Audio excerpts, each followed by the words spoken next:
I've been collecting postcards for almost 40 years now. So it's basically, when you grow up in a town like Sparta, there's this connection.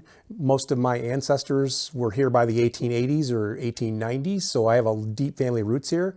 And even though I had to move away, you just never lose that local feeling. And I guess maybe one of my ways of keeping that connection alive was I collected Sparta postcards. And we're talking postcards from before 1950, so most of them are from 1905 to 1920, and then there are some from the 20s and 30s, and then some from the 40s and 50s. So I collected those for, again, about 40 years. I also collected Sparta photographs and also any items of historical interest. Like I have a couple of old newspapers from the 1800s and things like that. When I come across them, then I would actively seek them out, and that's how my interest in Sparta history stayed alive for all those years while I had to live away because of my family and career.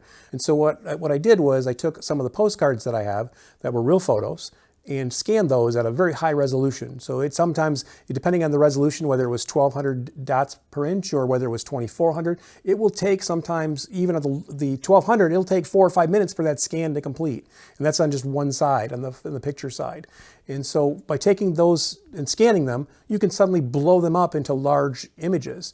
And we're able to easily take those and blow them up into 9 by 12 inch photographs for the use in the book. I showed Larry Carter and Jim Lyle what I could do with the cropping.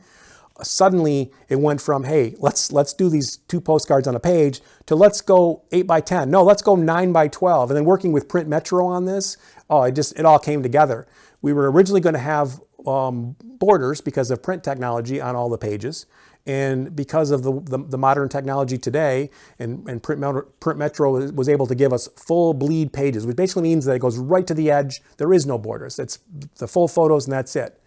And then Loretta Baum came up with captions for all of them, which gives you just in a paragraph, really short paragraph, a little bit of history of each of the photos. And working with her, we were able to come up with dates for all the photos. And most of the photos are dated to within a year. There's a couple that's a range of years because we couldn't quite pinpoint it.